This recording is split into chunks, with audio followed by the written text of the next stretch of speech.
the contradiction comes in. Like, we love Martinelli, but at the same time, you have to think about the club, you have to think about success, because nobody's going to remember, second place. Everybody remembers champions. That's how it is. But yeah, I feel a bit sad, man. I do. Like, he's always given 100%, whether he's picked off the bench as a sub or he misses 2 games and plays a third game. He always gives his 100%. And there's so many times where he saved us as well with his pace in terms of defending or even going forward. Yeah.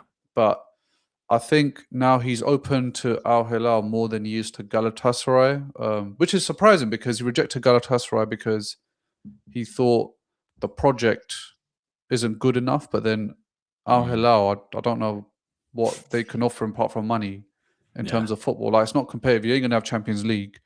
Or maybe he's just doing that because he doesn't want to face Arsenal in Champions League. It will probably hurt him too much. That's another thing. Yeah, it's true. It's true. Obviously, money talks and fair play. He's at a point in his career where he could go away 2-3 seasons in a contract and then come back to Europe and still smash it at Juve and Milan, even in England. Hopefully not. But yeah, it's weird because what Turkey's sort of doing over there looks really good. Like, I don't think I've seen a time where they've signed all of these players from the top 3 or 4 teams, Lukaku, Greenwood, like Salah, Trossard, obviously Osimhen was already there, Sane, Gundogan, like all these players are there. Champions League for the most part, with Gala, and you could be on course for another, I think, 5th league title in a row, if I'm not mistaken. But yeah, obviously he may not need a hair transplant, so he may not want him to be going over there because a lot of the players love doing that at the same time, But yeah, for me, I love Martinelli, man. We saw him come up with Saka. It's going to be sad, but I think at the same time, where Wenger didn't do these ruthless moves and get rid of players before, getting a big contract and then declining, I think it's the right time for him to move on. Go off on a high. He wasn't pivotal to what we did in the last season, but in terms of what we've built up now, bro, he's up there, he's definitely contributed. And I think for him, don't leave on a sour note, because you can tell he's got a lot of love throughout the team. Obviously, Saka definitely pipped him in terms of what he's done.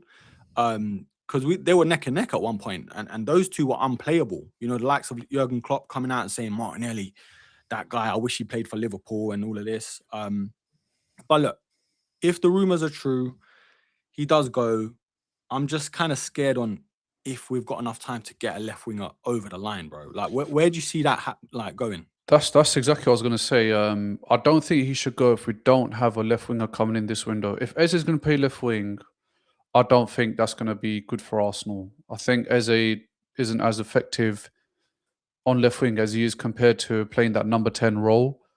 If we're not going to get a left winger in, there's no point letting Martinelli go. You might as well just hold on to him because you are going to have injuries. We saw last season, we had so many injuries up front. We had so many injuries in the midfield, I think, was kind of all right. I think defense and attack probably had the most injuries on the pitch. So I think if you're not going to get a left winger, don't let him go. Keep him. He might not start, that's fine. But at the same time, you need the depth. And you know that you've only got one left winger. It's going to be very bare. And I think there's like 2 weeks left of the window, week left of the window. I think it is. Yeah. So there's not much time. And I know we're trying to get the whole Alvarez situation, but I read reports today that they're saying 150 million and they'll let him go. He's warming up apparently to Arsenal, Arteta's, pitch, Dragon's Den pitch to come to Arsenal. But then, again, you're going to pay a hefty fee. He's not going to really want to play left wing, I don't think. I think if Alvarez comes, he's going to want to play striker. I know he's versatile up front, but number 9 is where he thrives the most. But then if that happens, would Gyökeres be happy? Will Havertz be happy? So it's a thing, isn't it? Then you haven't even shipped Gabby Jesus yet. Bro, that's the thing. Yeah. You've still got these players that are stealing a living, bro. Nelson, apparently that's been done though. That's been agreed, apparently. Yeah. But and then you got Fabio Vieira. Yeah. And then you got Wanyeri. Yeah. So that's the thing. If you let Martinelli go, that's all well and good, but you're gonna need a replacement. And I think Martinelli out of Gabby Jesus, Wanyeri, Eze is the most effective on the left wing. At least that's his natural position. Eze, he's not really a runner. He doesn't run towards players. He's kind of tiki-taka. But With Zolis, we've seen when you have a player with directness, look how much impact you can have on the pitch. Like as 2 assists in the Man City game. I don't know if they counted as assists the other day, but still, without that cross, would it have been a goal for Saka? No, it wouldn't have. He's direct, something we've not had. He's Trossard, but with better shooting and better crossing. Yeah, and bro, there's been comparisons with him and Sanchez, and I kind of see it, like the build, the way he's direct, even his work rate. Like Martinelli works his socks off, but Zolis right now, and I don't know if it's the adrenaline of new club and wanting to impress Arteta, but bro, Calafiori is chilling, bro. He can play up front because the amount of work rate Zolis gets through in terms of defensive work, it's up there. I think every time I look at this team, I'm like, yeah, we've got the strongest depth in the league by far. Yeah. But then all it takes is one little injury, one That's little it. niggle. Or even a suspension. Yeah. And it upsets the whole team. Like Saliba, he's out. Obviously, Saliba's Saliba. It's hard to replace anyway. But in terms of depth, Mascara comes in. That's cool. Up to a standard, to cover and stuff. But then you got Ben White covering for Timber. And then that leaves each other short because Mascara would cover right back if needed. But then we got the Consta signing over the line. And bro, I am happy with that. But we kind of need to bring this thought process into the attacking third now, because midfield, we are stacked. It's just, if Zolis is the only winger, out and out winger, I'm just not convinced with Eze, like you said, on that left, because we may play a different system. We may play a different style when Eze plays there. But I just think playing an out and out winger on that side, on both sides actually, bro, it's a dangerous attacking combination, because Madueke, as much as we give him flack, bro, and we give him flack rightly so, he still is a proper winger. It's not just, what Wanyeri feels like he's being shoehorned on the wing. I think Wanyeri's all better in the middle, But yeah, I don't know. Who would you bring in, bro, that realistically could still do a job? And that we're getting rid of, obviously, the likes of Jesus, all of them lot, and Martinelli, and that we'll have time to bring in. Do you know what I'm saying? Who do you think? Bro, if you're going to just have to quickly do a quick buy, a panic buy at this point, just get Liao. He's been, I think the fee's like 40 million, 10 million more than Zolis. Just go and get it. If it doesn't work out, it's fine. It's only 40 million. He's 26 years old. He's got good quality. And if he has to do the backup role. I don't think you'll buy Liao to start. Zolis is way better. Liao's quite lazy off the ball. Yeah. But if he comes on as a sub in the last 20, 30 minutes, I think he could do damage. And if he does really well, I have seen him play strike, and he's not bad when he plays up front as well. Quite fast, got good finishing. Obviously, his inconsistency is the only thing that's holding him back. That's why his value has gone so low. And teams like, Leeds rejected him, Chelsea rejected him. We've obviously rejected him, but Ruben Amorim has stated he's not in my plans. He's disrupted dressing room, but he knows that if he comes to Arsenal, it's not like we're in a rebuilding process like AC Milan. You've got a glued-on head coach. All these players are locked in with the philosophy, locked in terms of having a great chemistry.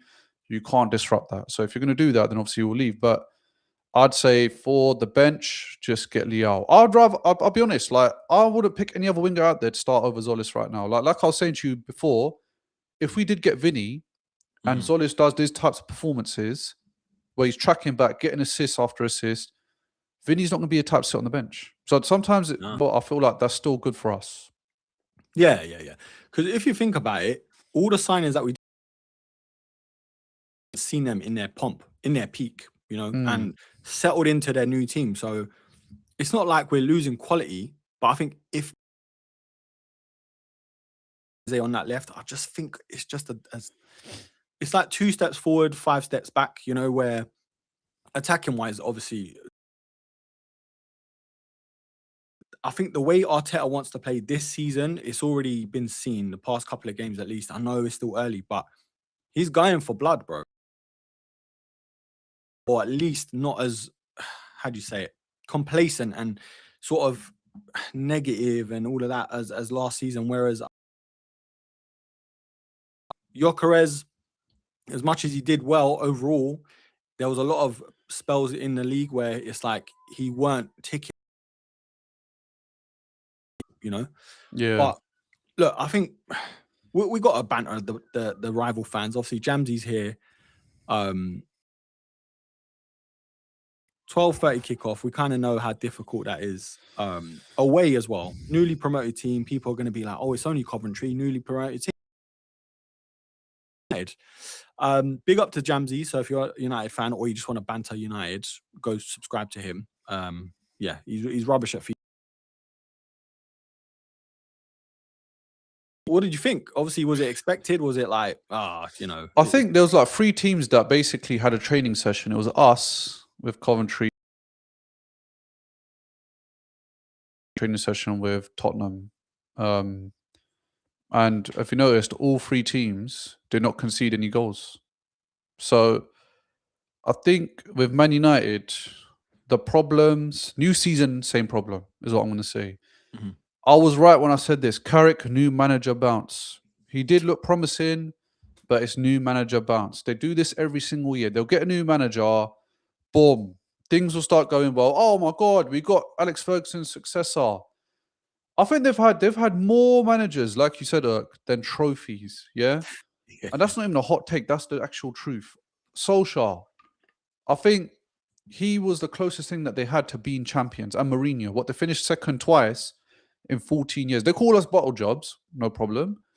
But today we're Premier League champions. At least we found some success in England after, leaving Wenger, or Wenger leaving us, sorry. But since you've lost Ferguson, you've gone back to the ways before Ferguson. A lot of United fans here, you're new gens, but if you go back in history, look at before Ferguson arrived in Man United, how bad they were. In terms of their signings, again, they've not bought signings which will work with their squad. They have not replaced Casemiro. Casemiro was probably the saving grace for Carrick last year.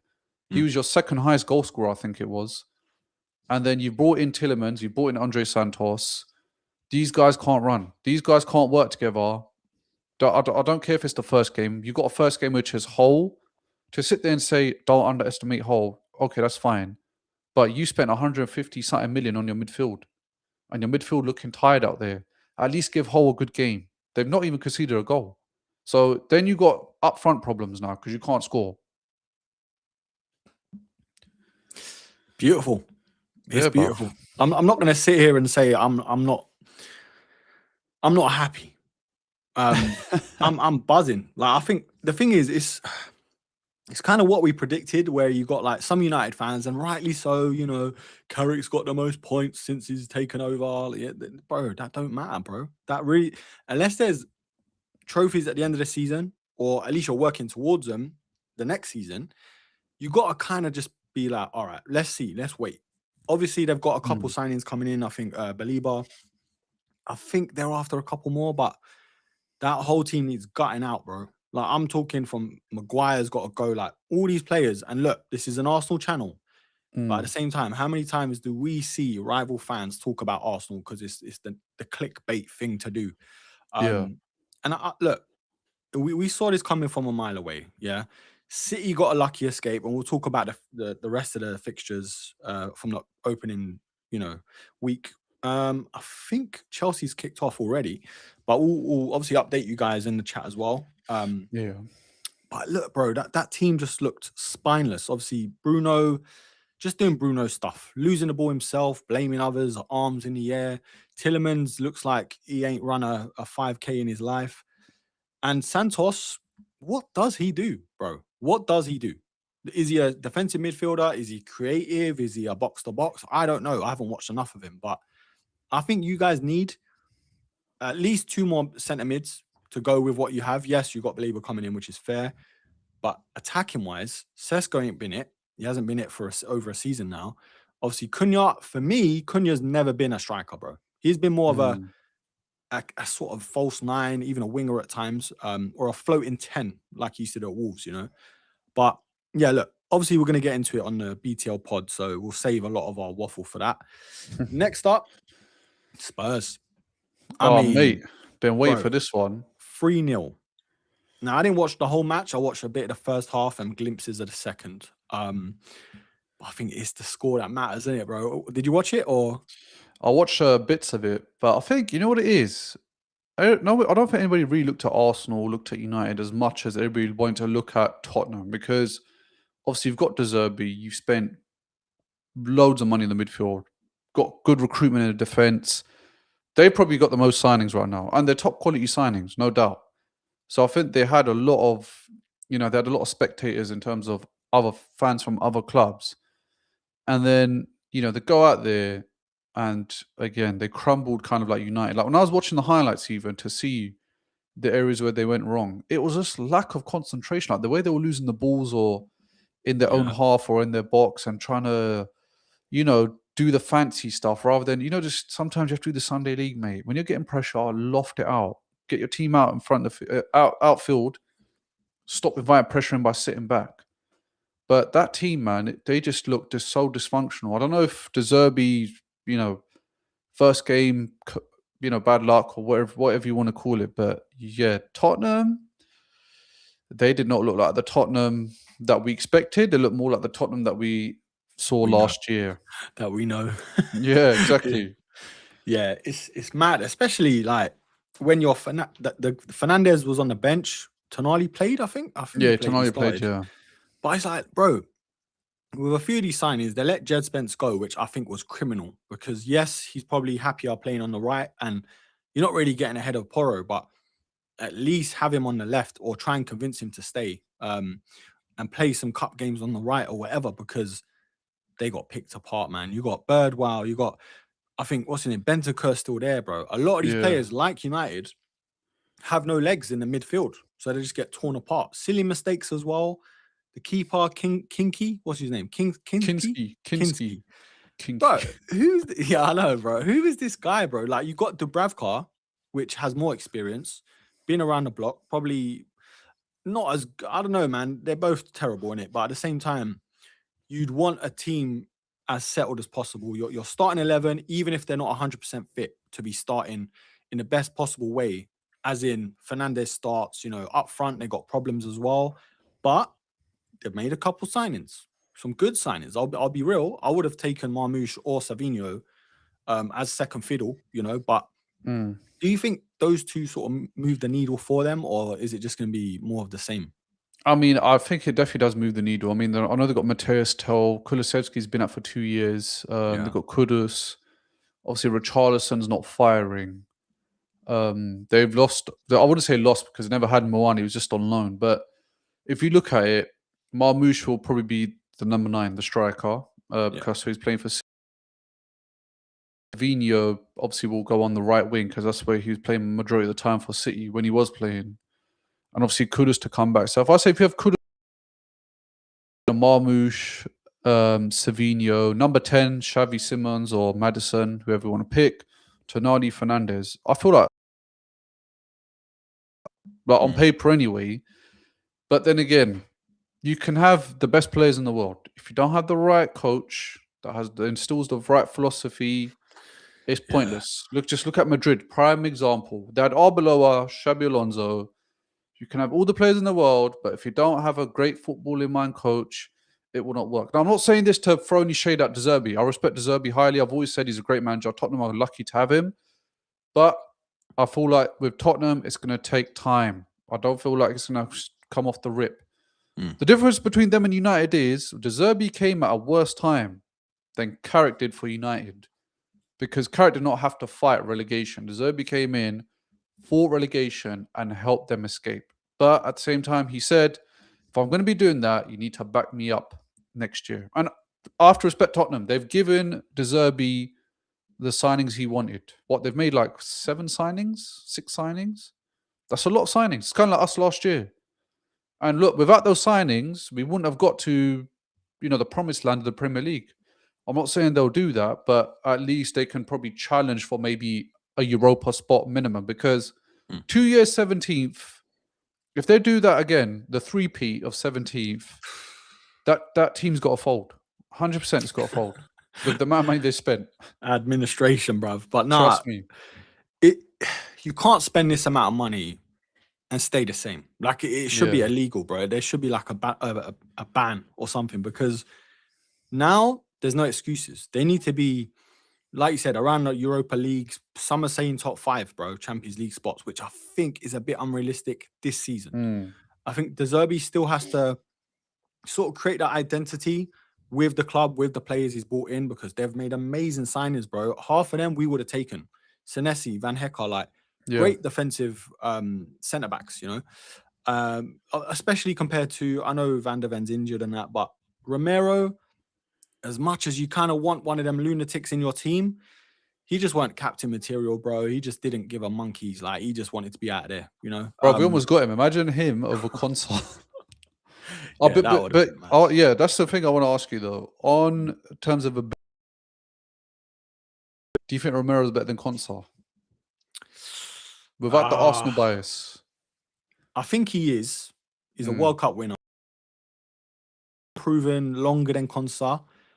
But I don't think you can have like the bad stuff that goes with it. Say you got a lunatic in your team, red card every other game, every 5 or 6 games or whatever, for example. But they're world class.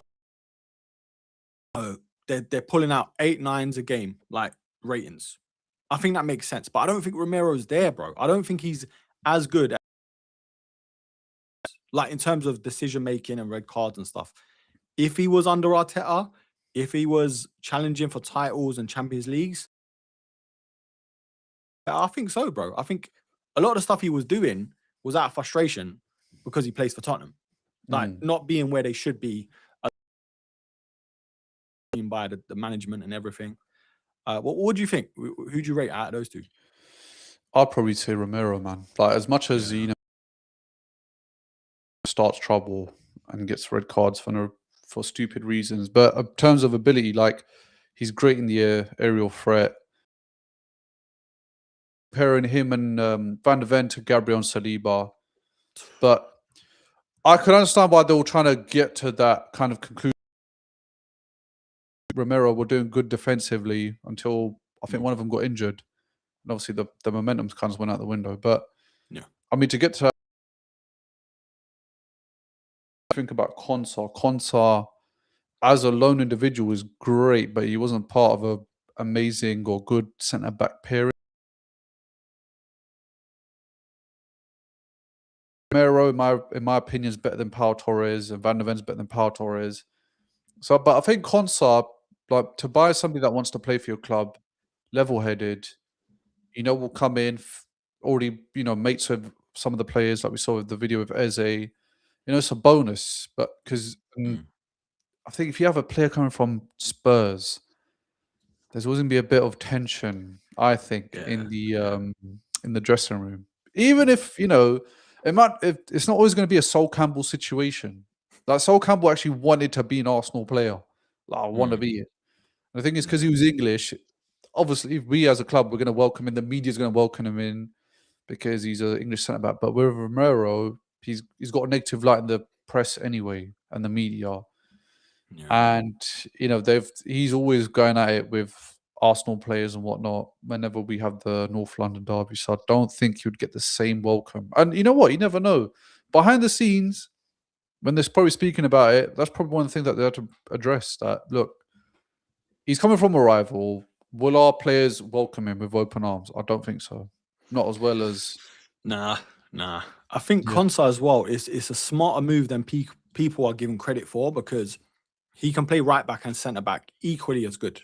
Like, we've seen him play how many times for Villa, covering, and England, Obviously, he's not a world class like a Timber and that. I call Timber world class, bro. Like, he walks into any team right now. 100%. But he can do a job. Like, he can cover Ben White easily. He can cover Saliba and Mascara easily. I think I'd put him above a Mascara because of age and experience. Ability, there's still up for debate, but bro, you got to have characters as well. And I think Konsa is a character in a good way. He's not just a numpty, He's more of a man-like. He's in the dressing room dapping up all the lads. And apparently there's a picture of him in an Arsenal kit. Now, I don't know how this happens, bro, but every guy or a player that we signed, especially recently, is always in an Arsenal kit. I don't know if the chat I think GBT. it's AI, mate. I'll be honest Yeah, at this bro. point. It's mad, isn't it? It's mad. But Because it's always like old yeah, school yeah, with the yeah. O2 kit. It's always the O2 kit. Yeah. It's true. It's true. But look, I'm happy with the Conte signing. I think Romero, Mm, I wouldn't have been mad because I still think he could have turned the corner at Arsenal. But it just would have felt like, nah, do you know what I mean? Like it would have disrupted a bit of the harmony, if you will. But yeah, yeah, Spurs out the way, I think deservedly so. And we've got to lap it up, all these L's and what other teams are struggling now, because who knows, they can make a couple more signings and change it around, bro. So we've got to get in the digs whilst we can. I think Spurs, they have a lot of work to do, like United. But I think with Spurs, the difference is Spurs, you can see the intention in terms of yeah. signing players and Young making players the as right well. moves. Yeah, building for the future, not just, signing who we can now, splashing out. They're splashing out, but they're doing it in the right way. I think United, I don't know, bro. It's just a weird vibe over there, Like I man. said, bro, with United, reduced aisle, yeah. When you see the bread that's already gone out of date and whatnot, that's Tillemans. He's already out of date. Now, 35 million, okay, but is he somebody that's gonna take your club to the next level? No, he's not. At least with Spurs, their signings, I said aside from Robertson, would walk into a lot of teams. Yeah. Like Tonali, he would walk into Arsenal. Fernandez would be willing to him, so obviously he would walk into Arsenal. Marmoush, he would walk up front, definitely for United. They would have him up front. Mm. He was at one point up front for Man City. That tells you a lot. Savinho, maybe he didn't get the chance he wanted because Semenyo's arrival and obviously Doku started playing really well. And in Man City, if you have one bad game or two bad games, you do fall down the pecking order. That's how brutal it is being at City. I've seen it with Yeah. loads of players. Look at Rico Lewis. You know, what Nico O'Reilly is now was what Rico Lewis is meant to be. But, Mm. it seems like O'Reilly is the more matured player compared to Rico Lewis. So, yeah, with Yeah. United, they're just buying what they can for the best possible deal, which doesn't like you're going to be doing the roast money with the right backs. So it Yeah. just shows you that either Carrick's the problem in this situation now because he's the coach. He should be the one that's City, though, lucky little jammy Dodgers, bro, because they deserve to get beat. They deserved a point. Bournemouth deserved a point at least. Bournemouth didn't come to play, bro. New manager, great system. Obviously, Krupi's not there as well. So for them to lose their star striker, if you will, I know Mhm. Evan Nilsson's there and that, but ability-wise, I rate him more. Yeah, City did a weird one, bro. They're playing Gahey centre mid, O'Reilly in a cam, I think. I think they play like a wing back, if I'm not mistaken, a wing back system. But yeah, did you obviously we kind of expected City's downfall, but did you Mm. think it would have been this bad? And I know they still won, and I know they're still signing players and everything, but is it not too little too late? But is it no pep, no party? Do you know what I mean? Like, where do you see it? No Rodri, no party. I think because I think even when Pep Mm, was there, their win percentage when Rodri weren't playing was terrible.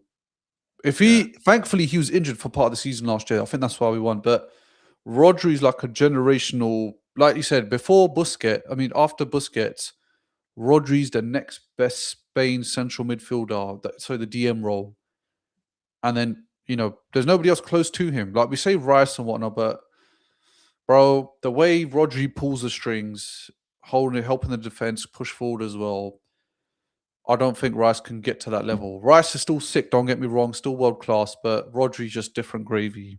You Mm, know, without him, they wouldn't even have had the Champions League. He scored the winner in the final. But because he was away, and now he's away permanently, Man City are going to struggle big time. And I think Maresca's philosophy isn't the philosophy that will maintain Pep's, momentum in terms of winning trophies and coming out on top and being a centurion with 100 points plus. I don't think Maresca's going to take him to that, man. And look, if Maresca couldn't even beat Arteta, and again, look, with City colours, still can't beat Arteta. And if you can't beat the best manager in the league right now, currently, I know people can say he's not the best manager, but look, he's the only one holding the Prem right now in the Premier League. He then Arteta will definitely have the hand over him, and then we'll continue to win titles. So Yeah. Maresca for me will be sacked in the next 2 years minimum. If they do not win the league, I could see Haaland leaving soon. Um, he might want the Madrid move, and then that probably leave us to get Mbappe, which I'm hoping. Or But Vinny. yeah, or Yeah. Vinny. But then, yeah, just they've lost a lot of spine, man. Like Bernardo Silva, as much as I hated the rat, he was one of their best players I and can't did stand cause us him. a lot of trouble. You know, Yeah. Rodri, he's never lost against Arsenal, 74-game unbeaten streak as a player. You know, that tells you a lot already. Mm, yeah. I was watching the Pep documentary, and bro, it is emotional as I much as it is know. entertaining, as much as it is like, wow. Like, there's so many things in that documentary that you don't see behind the scenes at a football club at that level, you know. Obviously, I live in Manchester, so I drive past the City Stadium more often than not. I'm always near the Old Trafford Stadium. Unfortunately, I used to go gym right near there, and my son's nursery is right around the corner. So yeah, I'm in and around it. But bro, the things that you see, and I don't know if they play it up to the cameras a little bit, but at the same time, Pep just looks like the lunatic that he is, in a good way. Genius, but definitely a couple screws loose. Do you know what I'm saying? And I guess you can't have that. Like, you have to have a couple screws loose to be a genius, is what I'm saying. And I think Arteta has a bit of it, but I think Arteta feels a bit more composed compared to where Pep was at towards the end of the City reign. I don't know if Arteta is going to be like that towards his end of our Arsenal's reign, but yeah, it was mad. And obviously, Maresca's come in. He was at City time ago under Pep, the Leicester job, Chelsea job, and I don't know. Everyone's comparing it to the Moyes era with United, Mm. but I'm just like, I don't think it'll be that bad, but I don't think he's gonna be anywhere near challenging, even with all the players, bro. Like, yes, Haaland's got a trim now. You know what I mean? That's a bit weird. He rang up Pep as well, thinking, nah, he didn't even tell.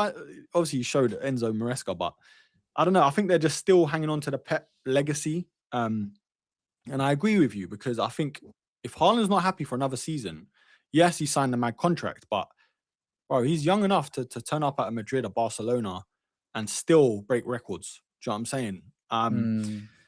Yeah, I think performance wise, bro, I'm still not worried, and I don't think any players they bring in is going to change my mind. Do you know what I'm saying? Because, like you said, you can have all the players in the world, but if you don't have a system, an identity, and a good manager to fix all that, you're literally just putting plasters over cracks. Do you know what I'm saying? Or whatever the saying is. But let's circle back though, bro. Arsenal. Who were the standout players for you, and who were the sort of underrated players in the game that I guess are not getting the plaudits? Because for me, Odegaard should have had a lot more from the game, but he was definitely our sort of puppeteer, if you like, Geppetto. Yeah, Do you know what I'm orchestra. saying? Yeah. Yeah, yeah. What do you think though?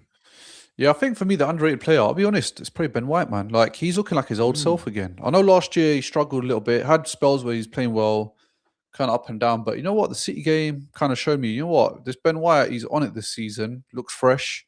yeah. Obviously, he didn't travel with the England squad, so he had more rest time, probably working on a few things. But I mean, look, the last game as well, Timber's out, Ben White, you know, was riddled with injuries last year, but right now he's looking like his old self. So I feel like, you know, we talk about Bruno Guimaraes or Zolis or whatnot, but for him to come back and hold down the right back position like he used to is showing that he's still there, man, working hard. But I think another player that will stand out for me, aside from Zolis, is actually Madueke. Had the most touches in the opposition box, and apparently most chances created. Mm. Yeah, And you only come on for a few minutes as well. yeah, most chances That's mad. created in the opposition box. So it's Yeah. funny how sometimes when you're watching a game, it's like watching paint dry with some players, or you just get annoyed. But the small details we don't think about, you know, this is what makes these guys professional, you know. And even like if I say to you, Zolis had the most shots on goal out of the whole team, that's quite a shocker because he's not even playing strike. I Yeah. would have said probably Havertz, but yeah, Zolis had the most shots on goal. Mm.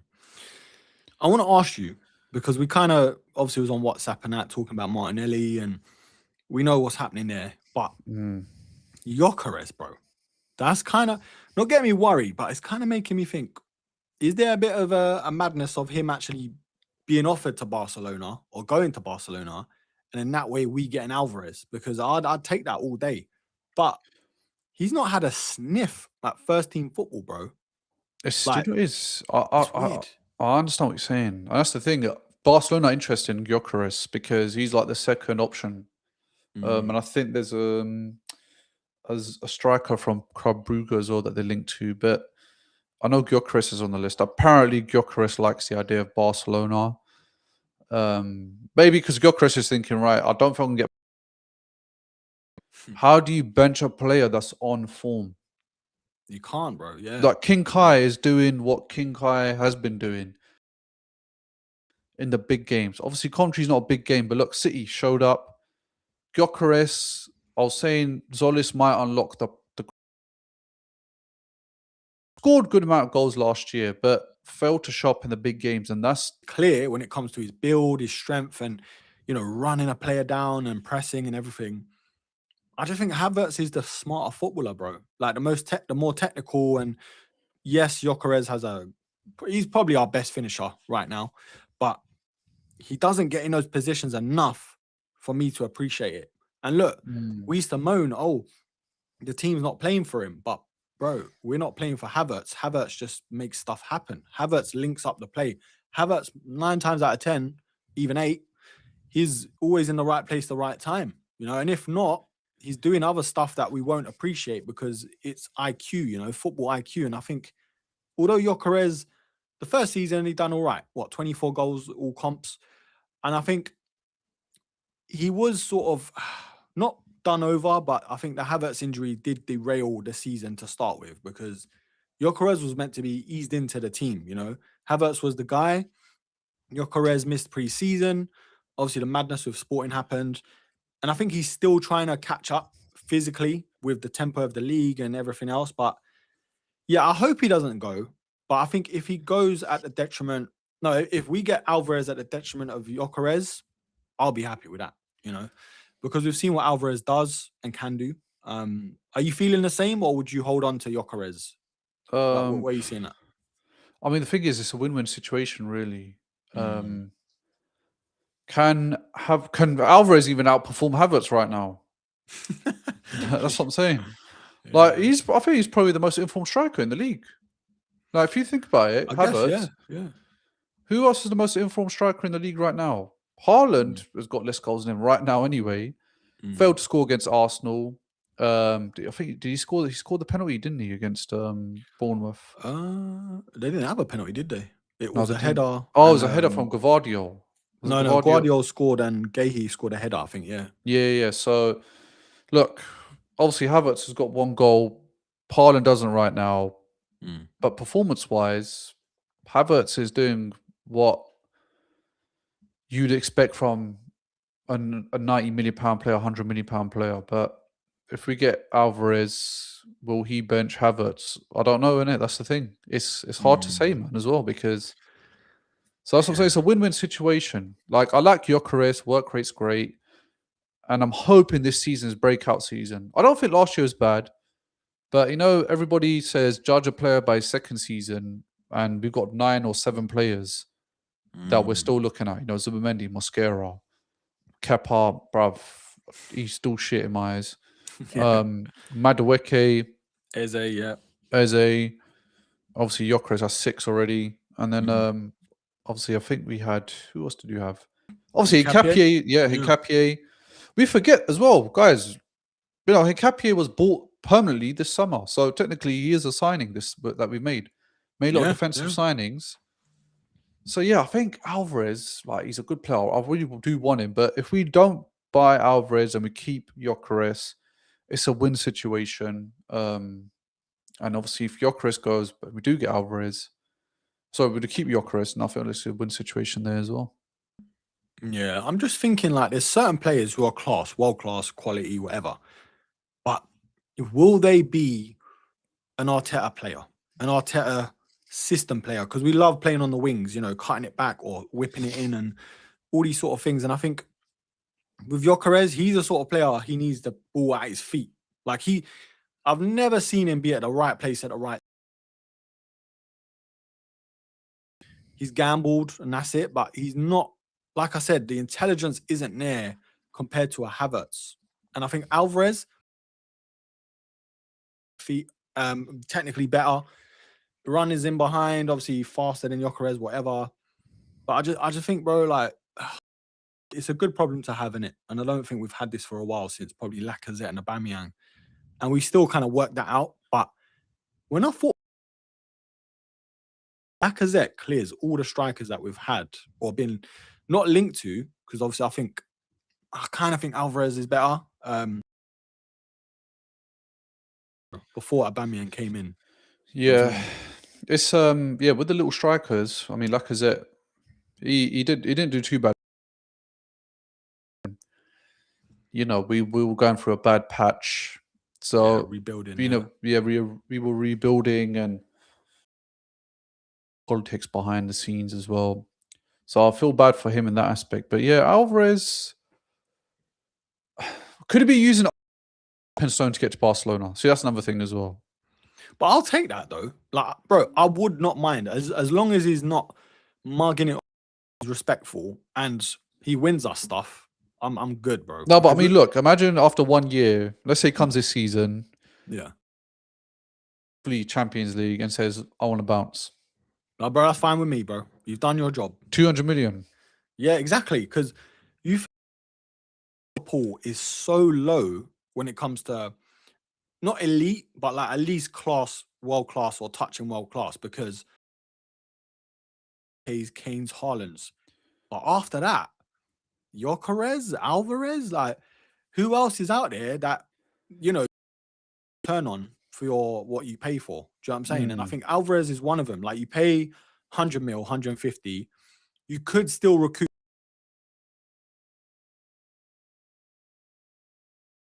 That's another question. Do you know what I'm saying? But when you think about it, Gyökeres, we paid what, 60 million, just over 63. Yeah, I think with add-ons it gets to about.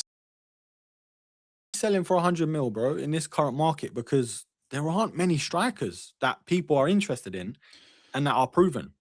Yeah, I think the only striker out there I'd probably say is achievable in terms of getting a signature is probably Osimhen, but he's just on ridiculous wages. But the fee, so even though you're not paying 150, the wages will probably accumulate to that over the 3-4 year span you sign him for. That could be another option as well. Do we get Osimhen in? I'd take him, man. Yeah. Bruv, obviously he plays for my Turkish team. Guy, yes, it's Turkey, but I've seen him do it in the Champions League against a Juve, against a Liverpool, all the top. And without him, we fall apart. Rightly so, innit? But I think if he ever was with Arsenal, bro, he could play in that front three easy, bro. He's athletic. The press is mad. He's quick. The runs in behind. The finishing's amazing.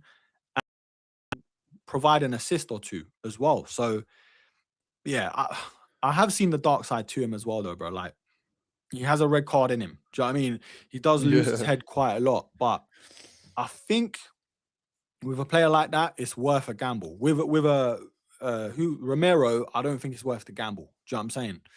But yeah, I don't know, man. So okay, out of the two, Alvarez or Osimhen, like where would you go?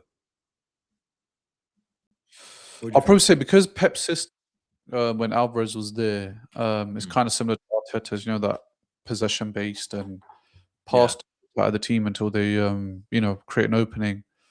I think Alvarez probably be better suited to Arsenal. Because with Alvarez, I feel like he gets involved with creating a chance. So he'll create one himself. Like he can run through 2-3 players, like he did against us when he hit the crossbar when we had the group stage match. So that's the type of player he is. Whereas with Havertz, if you notice, a lot of his goals isn't him, necessarily working with the team to create the chance. It's more he's in the right place at the right time. With a cheeky header or a cheeky flick, which will become a goal. And his attack positioning is just great. That's one thing I have to say about Havertz. But with Julian Alvarez, I feel like he can transition with the team to create a chance. Yeah. So, and that's what I feel like Osimhen. Osimhen kind of is Gyökeres, but I think better than Gyökeres athletically anyway, because Gyökeres is a bit He's a bit stiff, man. And I think, when you try to do the turns and stuff, you can see, he's more like I'd say he's a bit more of like a Liverpool type player. You know, the counter attack Mm. where you Yeah, just yeah, whip it yeah. in, feeds off the end of it. Mm. So yeah, I'll probably say out of Osimhen and Julian Alvarez.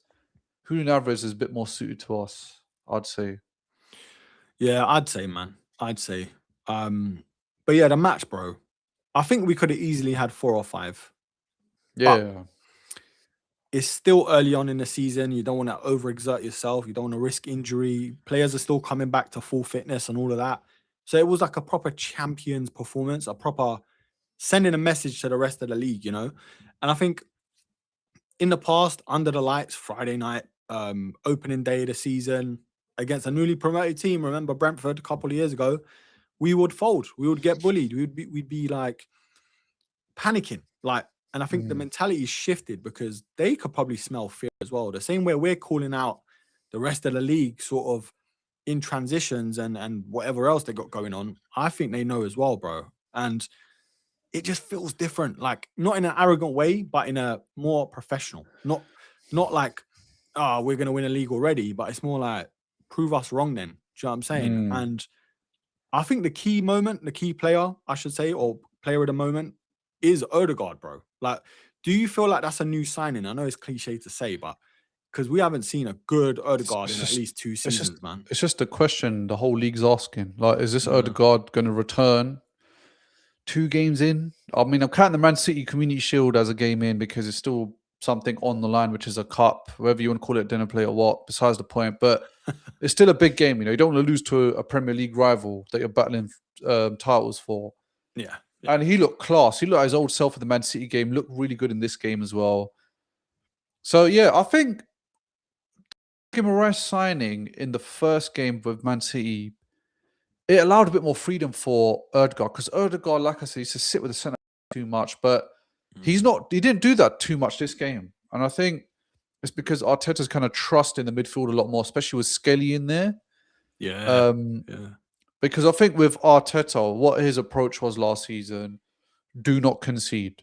But when you're doing that, you're basically doing the whole low block thing. Mm. So when you're doing the low block, then your creative players have to come and defend. And then the transition up front's too slow because there's a big gap.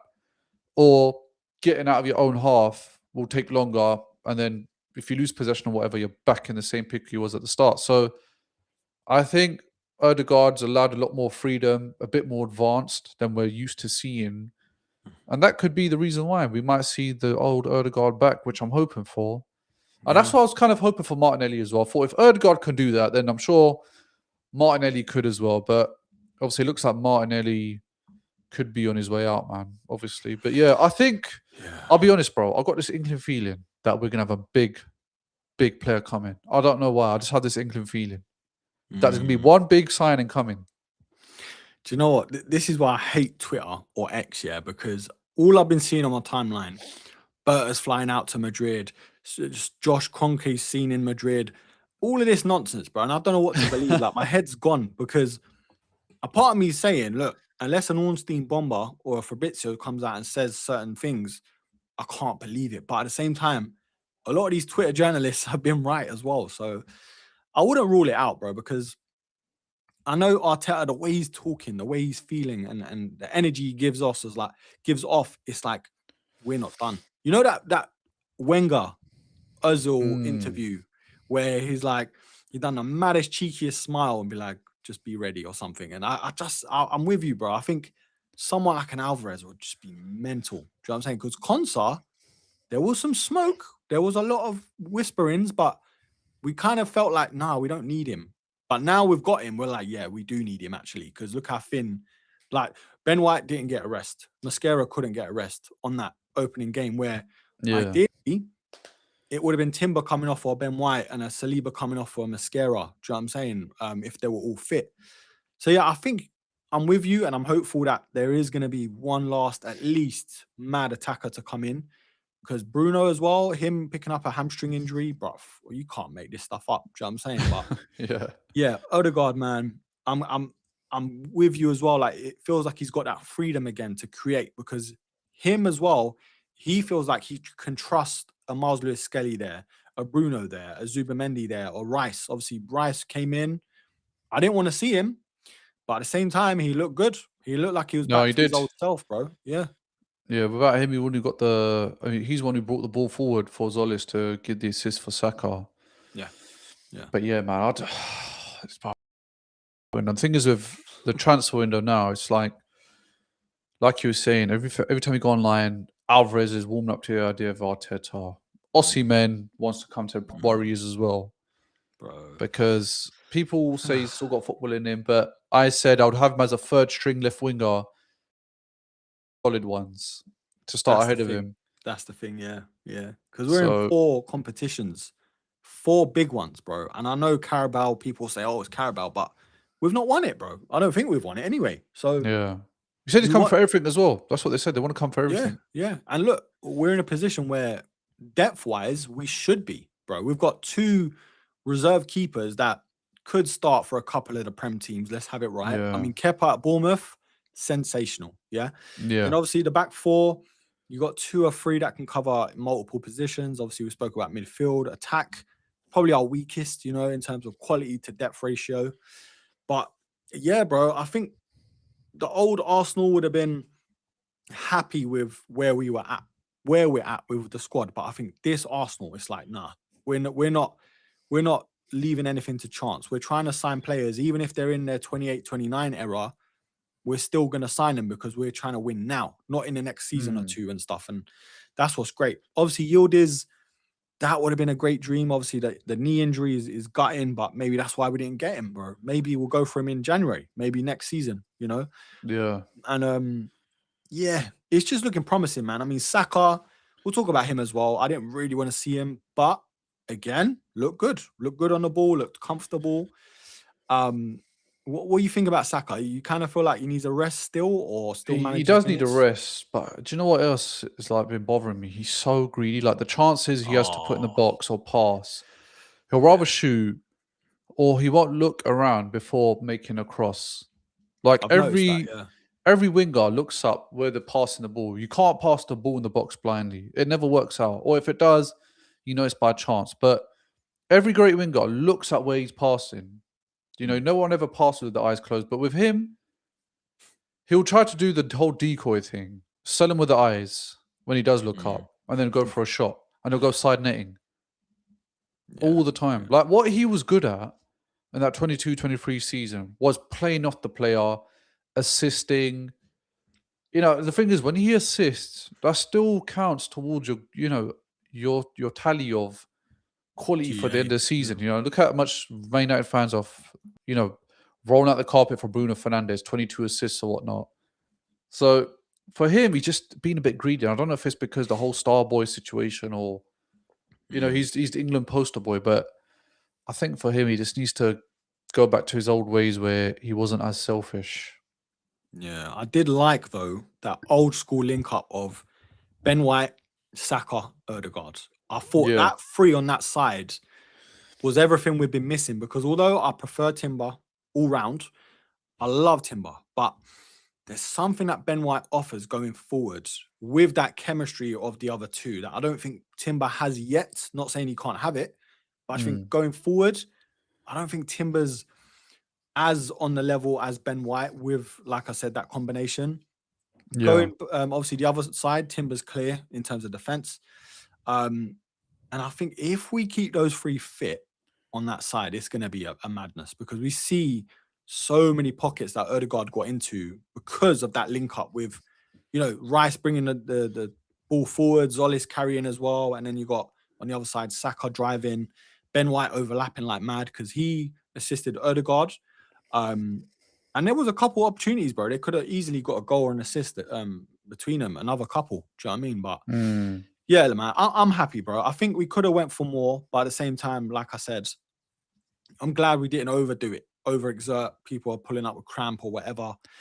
Next game, though, I think this is kind of like the preview as well for Villa, which is mad because if Konsa does start, would you start him against Villa? And obviously we'll get into it, but what do you think with that one, bro? Because that's a bit of a mixed bag for me. I think with every signing, they never start them, in the first game. Obviously, with us, it's a different circumstance because we're trying to save a winger for a sale. So Zolis is the only natural left winger, so you have to start him. But I think with Conso, he'll come on as a sub. I think we're playing at Villa Park, aren't we? Yeah, and they got pumped 4-0. Obviously They got the got red pumped 4-0, card. yeah. That guy got red card, so he's missing. Watkins, there's a bit of drama there as well. That sort of plays into our favor, but you don't want them on a bounce back as well, bro. Yeah, They're it's not going to true. be wanting to lose another game in a row. We lost last year as well, I think, at Villa Park. Was it 4-2 or 3-2? 2-1, wasn't it? I think it was a Or 2-1. 2-1, sorry, we won 2-1. They Yeah. scored in the last minute, I remember. Buendia, man. Heartbreak. The thing is, Villa Park's always tricky, so you can't write them off. But I don't know what type of reception Console will get from the fans. Obviously, I know it's to do with the PSR, so can't really blame him. They need to make that sale. The rules. Yeah. But yeah, I see him as coming on as a sub, man, because obviously Sleeper's not back. And Mosquera, there are times where, you know, he could be a bit glass house. So to make sure everyone's getting it. Sub on us for Ben White, you never know. Might enough to be for Mosquera. I mean, I'd like to see more rotation. I want to see the same starting 11. If we can, of course, just rotate a bit quicker. Like maybe play a Wanyeri, give him a little run out. Or if we can, of course, because Villa's a whole few years now. But it's a depleted Villa team. We're looking stronger than ever. Hopefully Bruno's back as well. But it's a out still if he is. I think they're saying 6 weeks because grade 2 hamstring. So, but obviously we've got international breaks, so maybe he might miss 3-4 games. Which is what I'm not worried about. Miles and Rice. Yeah, Skay's been playing fantastic, man. And obviously Rice is Rice. So it's not like you're sitting there stressing, but obviously you're just excited to see what Bruno Guimaraes is going to be like in his actual first Premier League game for Arsenal. Yeah, man. And yeah, just to see how ever. That's the thing. That's what I think teams are going to be scared of, bro. That double pivot is mental. In 3-1 Arsenal. I said it last week, and obviously it should have been 3-0. My prediction, but I thought it'd be different. You called it. I called it 4-0. Was it 4-0? Yeah. Yeah, okay. I was one off, man. So I was praying for another goal, but yeah, 3-0 was still good. 2-0, okay. Nice. I think with Ollie Watkins not playing because of the drama of him leaving. Obviously, I know they got that new boy up front. I think he's injured though. Is he injured? See, that's even better for us. So I don't feel like they had that firepower up front to do damage like they did the loss of Tielemans. But then again, there's that old guy, man, John McGinn. You see him? He's like simple stuff, but he impacts the game so mad. Like he's always someone that I told in my match can do damage when you least expect it. So John McGinn is my player to watch for Aston Villa, but I think 2-0 Arsenal. Yeah. I'm actually going to say Zolis. And I'm going to say, I'm actually going to say Kai Havertz again. Yeah. Kai Havertz, Zolis. I'm thinking of Gabriel's in there, a goal. Gabriel goal, like a set piece, because we ain't scored a set piece goal in a while, you know? It's been a couple games. Because you can't wrestle in the box now. Yeah, that's true. I think we'll win this game in the midfield, though. I think the wings do damage as well, but longer than we've ever been compared to a Villa in the past. You know, at least physically they can match up, and they probably still can. But I think even physically, I think we'll be a lot stronger than we have been. But Villa Park is a bit of a nasty place to go. A bit like St. James Park, innit? Newcastle at home, bro. Like, be ready for war. Do you know what I'm saying? But yeah, man, I think we'll start wrapping up, bro. Catch the rest of the Chelsea game. It is 3-1, unfortunately, to Chelsea. Morgan Rogers scored, the prick. And Cole Palmer as well, the mug. Let's see. Oh, Pedro assist, bro. Flipping FPL, man. I should never play this thing. But yeah, man, obviously catch us on the Between the Lines podcast. I'll put the link this, go catch us there in about, I'll say 45 minutes. Yeah, about 50 minutes. We're going live at 10 p.m. And follow Kas as well. All his links because next week it's going to be on his channel, the Gunners and Giggles podcast. Every Monday we alternate. So yeah, man, you got to follow both the other. And obviously Kas is dropping some amazing content on his channel. But yeah, Kas, obviously you let us know what you got going on, man. More transfer. He's currently put out a video about the transfer of Marmoush and Savinho, why Savinho is going for such a huge fee, and why juice fee, and how a Premier League, well, not a German club is losing out. So yeah, make sure you check it out. It's on my channel right now. Yeah. Transfer stuff, and hopefully I have a video coming out saying breaking news, incoming transfer. That's what we're all waiting for. Jay Alvarez. Yeah, man. Hopefully deadline day, we might do something for that if it's worth it. If it's worth it. So yeah, stay tuned. All of our stuff's down below. Kas on Instagram and YouTube. Obviously me as well. I do gaming stuff and obviously sneaker content too. But Monday 8 p.m. on Kas's channel, Gunners and Giggles, and hopefully Fulham turn this around.